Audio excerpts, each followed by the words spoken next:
Hi, everyone, and welcome to another edition of the Movie Kit Podcast. I'm your host, Kit Bowen. We got a great show for you today. We're going to talk about two movies opening up this weekend, including the very big one, the one that's probably going to make the most money, the biopic Michael.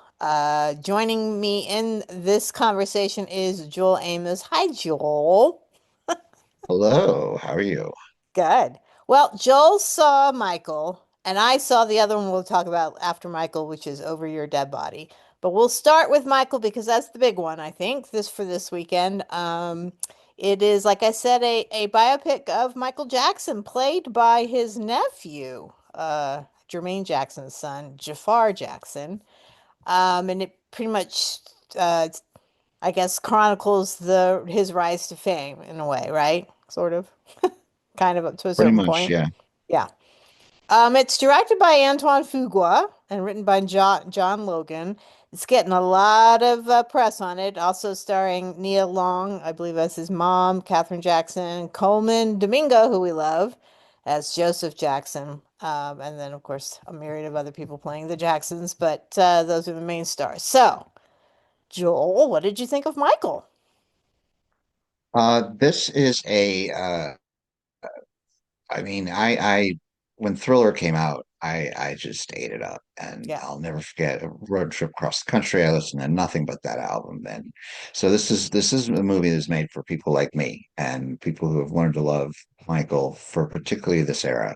As we've talked on this podcast many times about my pet peeve about musical biopics is you get one shot. They don't remake them. Nope. But also a good idea is not to try to chronicle somebody's extraordinary life in 2 hours. Pick a period of time. And we're basically introduced to Michael and Gary, Indiana in the 60s, where his father is a workhorse working the Jackson Five until they get in front of Berry Gordy at Motown and get signed, and ABC becomes a huge hit, and the rest is history. And then it jumps to Off the Wall, Mhm. which is Michael's first solo album, but the whole kind of first third of the movie is really about Joe Jackson and how controlling he is, and Michael really showing that he is the bright light of the group. And Mhm. what's especially good, everyone is amazing. What's especially good is Nia Long as his mother. Yeah. And we sense that in real life, that Catherine Jackson was kind of like his anchor for a lot of the Joe Jackson crap. Um, and Do they shy away from that, or do they kind of No, show? Okay. no. They even show that he's got a closet full of belts that are for one thing, um, and it's for hitting your kids. And so, you see that Michael grows up this way, and his obsession with Peter Pan and Neverland, and um, you can see that he's not had a normal childhood. He is being coaxed by those who know him and like him and love him as friends, truly not trying to exploit him, particularly a security officer who I thought was fantastic. I wish I could see who played him, but he was kind of a background player. Okay. But he was always there. Oh, it's Carell Durrell Jones plays Bill Bray. And he was Michael's security officer for like 20, 30 years. And he was the one who basically said, Michael, you're not a kid anymore, and he basically Yeah. was like, what? It just like blew his mind. And so we jump to where he becomes super successful. Off the Wall had huge hits, Rock with You, all these disco songs. And then he had this idea to do Thriller. Then his dad stepped in and decided that they needed to do a Jackson 5 reunion tour to celebrate Michael's success. Well, Mm. he was making money off of Michael and making it about the family when it was really about him getting his percentage. Um, and they do a really good job with that. The kid who plays the young Michael is really good. The nephew who plays uh, Michael himself is really good. Uh, but the thing is, it's what got me, and of course, Colman Domingo is Yeah. just could not Yeah. be more perfectly cast. I mean, it's okay to hate this guy because it's Coleman. You know what I mean? And it's Yeah. like Yeah. you feel safe. Like this guy is such a jerk. Oh my God. Um, and then like he just doesn't stop even after Thriller. You're just like, dude. Um, but the thing is, what got me as a fan of Michael's, but also of music in general, is you don't it all feels on the surface. Mhm. You get these songs that he was recorded. You're told he recorded Billie Jean. Billie Jean's a song. Billie Jean's not being played on MTV famously. And the president of CBS Records, played by Mike Myers, basically calls MTV and says, I'm pulling all my artists if you don't play Billie Jean. And then MTV didn't stop playing Michael Jackson for 10 years. Like nonstop. I remember when Thriller was on once an Yeah. hour. And Oh yeah. so like but you don't get the idea, I know more about Billie Jean from history. That was actually a song about his brothers, talking about floozies that used to kind of track him down and pretend to be pregnant and they weren't. And, that's what the kid is not my child. I mean, it's not about Michael, it's about his brothers. But you never learn that from the movie. Yeah. He sees gang violence on the TV and then suddenly he's got Beat It, and Yeah. you don't get any of the ideas behind uh the music, so it's kind of hard. Well, Uh, real quick talk about what apparently it was going to be. And then also to let yeah, everyone know, there's going to be kind of a spoiler alert for this because Joel says it kind of ended interestingly and he wants to go through it. So just let you guys know there will be a spoiler about yeah. the end of the film. So just if you want to tune out Well, for a the sec and thing come back. is, you never are told this, and you figure, they're gonna finish with bad, say who's bad, that's about a Yeah, good time to stop. right. So they do that, and then um it kind of fades to black. You've heard nothing about the rumors about him and the kids.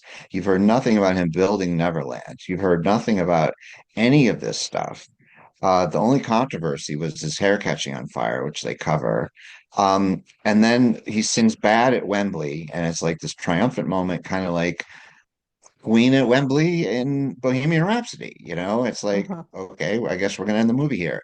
And then it fades, and it says his story continues. Mm, So either that's Antoine's way of saying there's going to be a movie about Michael when everything went south, because this is everything is rosy, right. or that was his way of closing the movie without dealing with any of the thorns that is all over this rose bush. Yeah. Um, Nice. yeah, you know what I'm saying? So Yeah. I don't know what he's trying to do. There were several issues. I mean, I like the music, I like the performances. I don't like how we didn't learn anything about the music or where it came from. Uh, seemed all very on the surface, and I don't like that. The youthfulness, how he was stuck as a child, how he loved children, and they kept showing him visiting hospitals, and it felt very much like the winners write history. Right. Um, and then at the end they throw you a curveball and it's like the story continues. They're like, oh, it definitely continues. um but it's not in this movie. Hmm. Well, uh like I said, what I read was that originally the movie was going to go ahead and just dive right on into the controversies that Michael faced, the accusations and whatnot and all the weirdness that went on.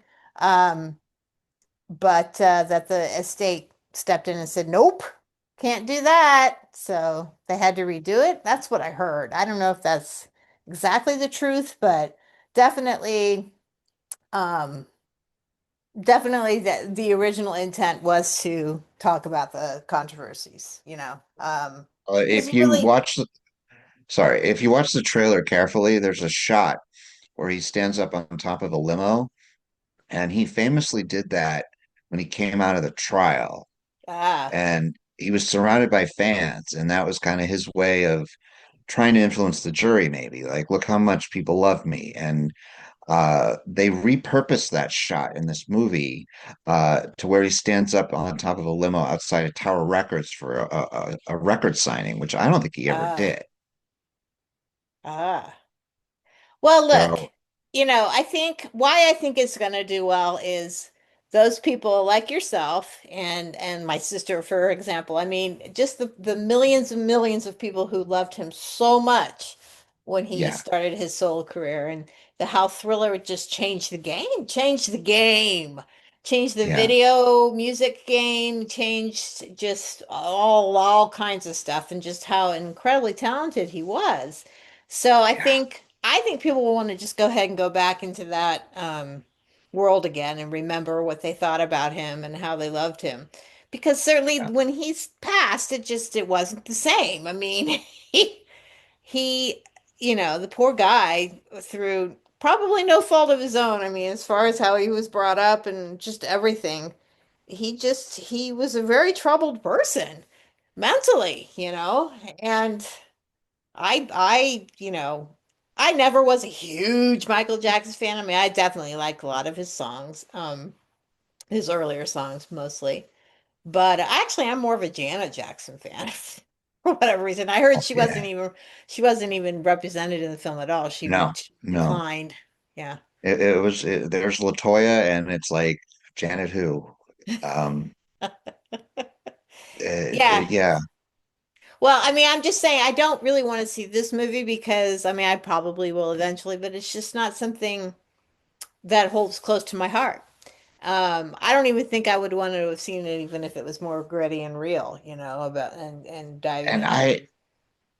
and the thing is, like I mentioned, like the Hank Williams Jr. biopic that I thought Yeah, Tom Hiddleston was phenomenal. yeah, And it was a decent movie, but at the end, they're giving you the cue cards about why it was important and when he died. And there was a comment in there that just upset me. And they're like, he recorded for 15 years and had 75 top 10 hits. And I'm like, wait, can I see that movie? Like, like I, I want to know, like yes, Michael Jackson, what he did between Off the Wall, Thriller, and then somewhat bad. yeah, Like, I mean, he was knocked off the charts by Nirvana, and music was never the same. And he symbolized everything about music before. And I yes, wanted to know why. And I yeah. knew why, but I wanted everyone to know why because it's You been wanted more 40 in depth, years. yeah. I mean, they could have And made it with him. It's like some like Bohemian Rhapsody or yeah, what's the Taron Egerton Elton John Elton? Was it Elton? No, what was it called? uh, Jesus, Rocket why am Man. I Rocket Man? Jesus. Both of those films, delved into how they came up with Yes, how Queen came up with yes, Bohemian Rhapsody and how, and how Elton with in collaboration with Bernie Taupin, how they made these great songs. You saw them create these songs that you yes, love. That's what you yes. want to see when you see a musical biography, in my opinion, Well, and the right? thing is, you see him in the studio, and it's just like it's just a given. He's recording the song, and the big thing is, and ha ha ha, Michael can't sit still because he's such a dancer, and like all you hear in the recording is his feet moving, and they're like, "Oh, isn't that funny?" Well, that's not what I want to know about the recording. And there is absolutely no mention of USA for Africa. Oh, I mean, how do you go from 83 to 87 and don't mention that he wrote We Are the World? yeah, yeah. So I think I enjoyed the music, and it's because I enjoy the music, but like I think the film frustrated me. So, I mean, what would you give it? I mean, Two and a half. yeah. Well, most critics are Yeah. not. It's not getting a great. It's not getting a great review from critics. No, I mean it's as glossy as the gold that says Michael on the poster, and that's about it. Well, that's a shame. And the thing Yeah. is this isn't the first time we've seen a biopic about either the Jacksons or even Michael. I mean, there's been others. Yeah. Um, and the fact that his nephew was playing him is kind of interesting. I mean, obviously he has the look and the moves, so that's important. But yeah, I think it was an entirely missed opportunity here, Antoine Fuqua. And maybe he's mad It- about it too. yeah. Could be. He could be. But Yeah. he might get I mean, his cut of this film at some point in time. Do something like I'd that.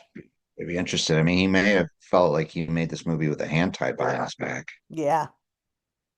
Yeah. Well, that's a shame. That's a shame. Yep. Probably won't see it until it comes on streaming. So there you go on that. All right. So quickly, we're going to talk about another film coming out this weekend, limitedly, I think. But why next week? I don't know. One of those things. But it got great response at South by Southwest. Over Your Dead Body. Now, right now, we're kind of in a you and I are both in a Samara Weaving love fest. We think she's we think she's fantastic. So, she stars in this with another one who I'm sort of having a little moment with, Jason Jason. Segel from Shrinking. So I just finished Shrinking, and he's so good on Yes. that. Anyway, So good. the two of them play a dysfunctional married couple who retreat to a secluded cabin to repair the relationship, but each secretly plots to murder the other, which is very minorly loose based because other stuff starts happening. Now, here's the thing: it's directed by Yorma, or I don't know if he says Yorma Taccone or if he's Jorma Taccone. Anyway, he is one of the creators of uh, the group with Adam Sandberg. What am I trying to think of? What are they called? You know what I'm talking about, the SNL group that they do. On The the Lonely island? Island. Lonely Island. Thank you. He's part of the Lonely Island. So he directed this, and did he co-write it too? I'm not sure. It's very no, he didn't. He just directed it. It's very it's a dark comedy, very violent, which is great. I love it. We also have, along with the two of them, we've got Timothy Oliphant is in it, Juliette Lewis, kind of harkening back to her crazy characters that she plays so well. And yeah, so these two go out to this cabin and each have we're already thinking about murdering each other. So you start with that. And then there's all the kinds of other things that occur. And you know what? The trailer kind of doesn't give it away, so I don't want to give it away because it really is kind of a nice little twist in the film. But suffice to say, it's very funny. The audience I watched with were laughing out loud. Like I said, very violent and just kind of fun. Some sort of that dark, crime comedy fun that can come out of a film like this. And it's refreshing as well because, like I said, there's some twists to it. Um, and it kind of reminded me a little of the Nobody films. Uh-huh. So it kind of had some of that aspects to it. Also, Jason Segel, he's very good, and he's good at playing someone who's kind of down on his luck, you know what I mean? Or someone who, you know, is trying to gain some things, gain some credibility in his life, right? So that's he plays a director, sort of kind of a failed director who's now directing commercials kind of thing. And Samara Weaving's character, she plays sort of a actress, but not really like a theater actress. So, the both of them have these issues, right? But um I had a lot of fun with it. I had a lot of fun with it. And like I said, I really don't want to give too much away on this one, guys, because I think you should try to go in fresh with the initial concept of the film, and then go for the ride, man. Go for the ride because it's pretty wonky there. So I'd give it a solid 4.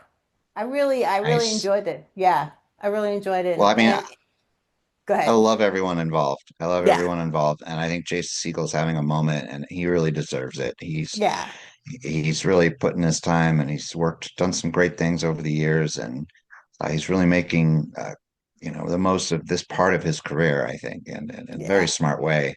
And I thought, that the pop star, never stopping or whatever that is. yeah. It's Right. just so brilliant, and I'd like to see them get really creative. So this one is real top. I might go see it this weekend Yeah. because based on your words, and of course, Yes, I think Samara. you'll love it. I think you'll love it.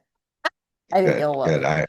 It And looks like I'm my glad that the sense. trailer didn't give too much away because, again, I had no idea.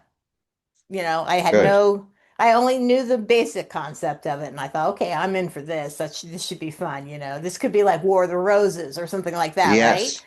Yeah. Well, yeah, there's a little bit of that, but it changes. It goes whap this way, and so then you're like, okay, all right, I'm down. But yeah, no, I really enjoyed it. I think, and I think if you don't get a chance to see it on the big screen, it's really not one that you absolutely have to see on the big screen. So you could end up seeing it on streaming, but definitely try to get a chance to see this at some point because it was a lot of fun. A lot of fun. Well, that should do it for us. Thank you, Joel. Hey, my Michael, pleasure. we'll see how much Michael will make. So far, it's already making a whole ton of money, but I bet it won't have repeat, you know? Like it might Yeah, and open it's not. huge and then it won't, then it'll fall I don't. back. I don't see its word of mouth getting there. I Yeah. think. I think the people. Its audience will see it this weekend, and that's it. Yeah. Yeah. I think so too. As we All right. get out of Well, the way for the Devil Wears Prada 2. yes. So Devil Wears Prada 2 next week. So join us next week. We're definitely going to go see that and review that. And I'm a little trepidatious. I'm a little a little not too sure A little about trippy. this. A little trappy on this one. Yeah. Oh no, I don't want it to fail I because I love everybody so much and those characters are so great. So we'll see. We shall see. I feel like if there's a landscape that we can come back to after 20 years, it's this one. All right. Now, what they do with it, we'll see. Okay. But I think on paper it should work, and it's up to them to not screw it up. There you go. All right, so join us next week for that review as well. And thanks everybody. Remember to subscribe and like and share with your friends and let us know in the comments what you think of some of these films as well. So we love to hear from you. Thanks everybody, and we'll talk soon. Bye.